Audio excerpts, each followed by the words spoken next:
بینەرانی عزیز ئەو کاتە و هەموو کاتێکتان شاد و کامەران بێ.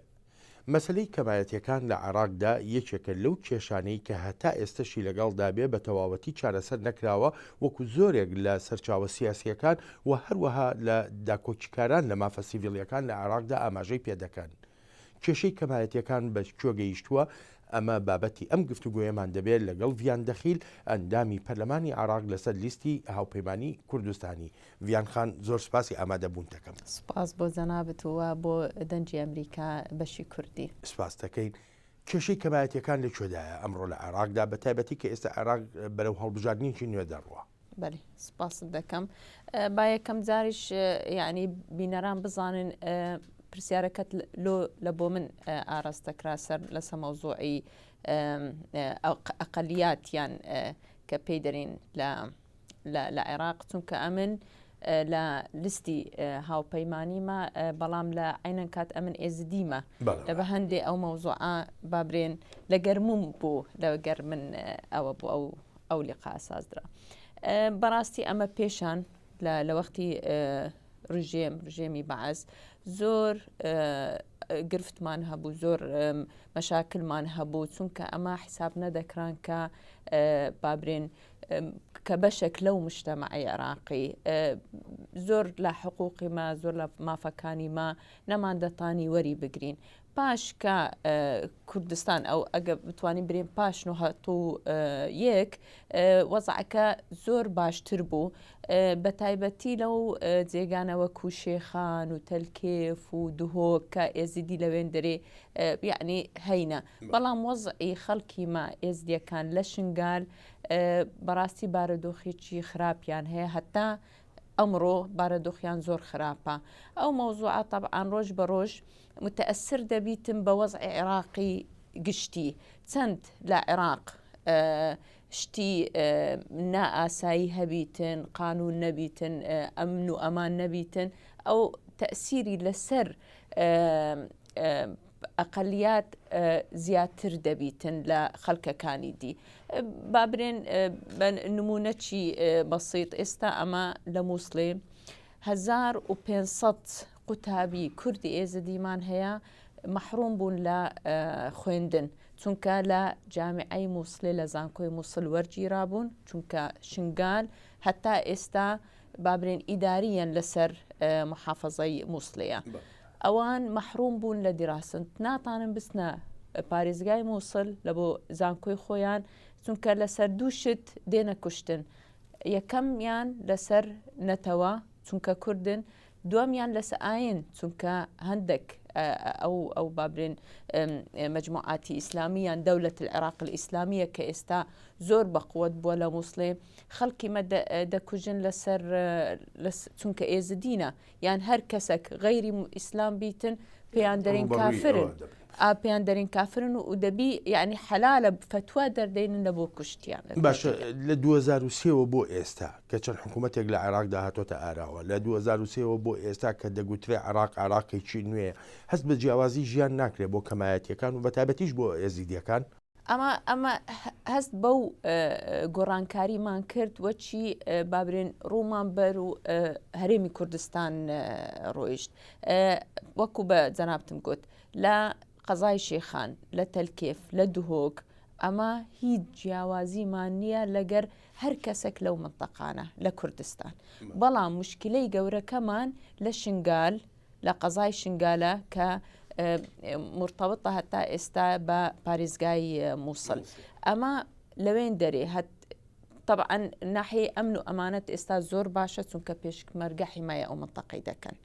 اعتماد ناتوانین نهائیاً بە هیچ شێوەیەک اعتماد لەسەر بابرێن جەیش و شورتە و عێراقی، چونکە ئەمە نازانین ئەوانە کو هاتینەیان چ ئەجندەیەکیان هەیە بەرامبەرمان.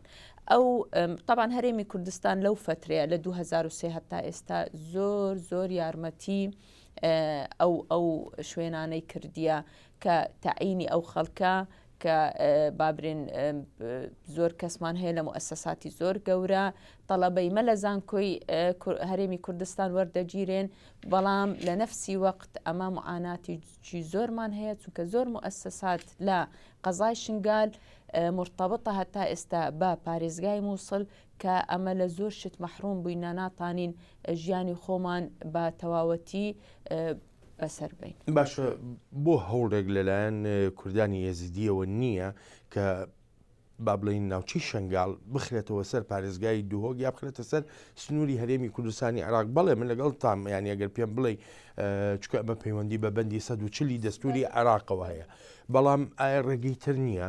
نەخێر، ئەوە بەخۆت دەزانی ئەمە کە عێراق و کوردستان جزئەکە لە دەوڵەتی عێراق، ئەمە هەندێک مادەی دەستوری حکم دەکاتن لەسەر هەمومان، لەسەر هەموو محافەزات، لەسەر هەرێمەکان.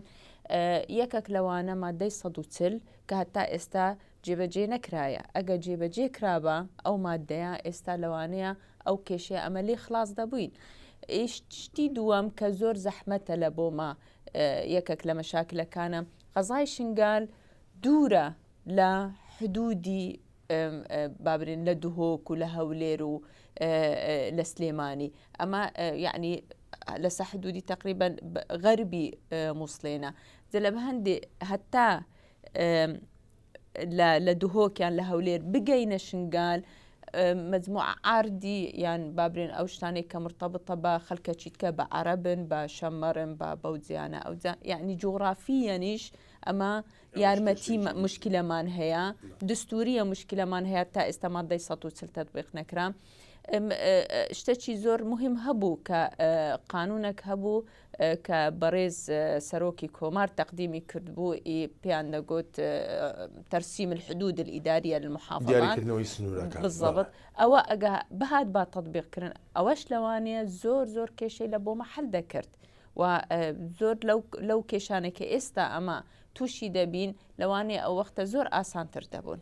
باشە ڤیانخان، لە ناو کوردانی یەزیدیدا هاوڕاییەکی تەواو هەیە بە گشتی بڵین زۆربەی هەرە زۆری کوردی یەزیدی داوای ئەوە دەکەن بگەڕێنەوە سەر هەرێمی کوردستانی عێراق، چونکە ئێمە لێرە و لەوێ هەندێک دەنگی تر دەبیستین کە خەڵکی یەزیدین، بەڵام بە پێچەوانی ئەم خواستەی وەکو جەنابەت باسی دەکەی گەڕانەوە بۆ سەر هەرێمی کوردستانی عێراق لێدوان دەدەن. تەنانەت دیانی کارگەیشتوێتە ئەوەی هەندێکیان یەزیدی بە کوردیش نازانن. نا ئێرە حەز دەکەم ئێن شتەکە وازەح بیتن لەکن برادەران لەکن کوردی ئێزدی ئەمە وەکو گوتت زۆربەیان دەرێن ئەمە ئێزدینە و کوردین، ئەمە کە ئاین ئێزدینە بەسکەنەتەوە ئەمە کوردین.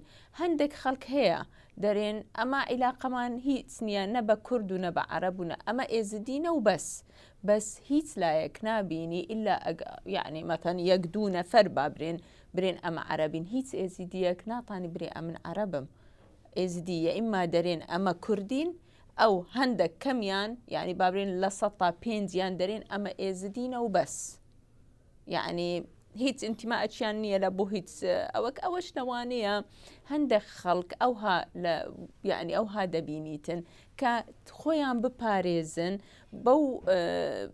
بەو سنوورە کە لۆ خۆیان دابنێ کە ئەوان ئێزدینە حتا خۆیان دوورکەن لە سراعاتی لە بینی کورد و عەرەب، لەوانەیە سراعات لە بینی سنە و شیعە ئیسلام و غەیری مسلمین و ئەوانە لۆ خۆیان دەیانەوێ خصوصیەتێکی خۆیان دانێن برێن ئەمە ئێزدینە، بەس کە ئێزدی برێ ئەمن عەرەبم مەثەلەن ئەو شتە نیە، چونکە ناتانی برێتن لە سەبەبێکی زۆر بەسیط کە ئێزدی زمانەکەی کوردیە، هیچ زمانە چیتکە نازانی، جوغرافیەی لە کوردستانە، ئەمە لالش لە کوردستانە، ناتانی بری لە جێ چیتکەیە، جزورمان ئارینە، زەرەدەشتینە،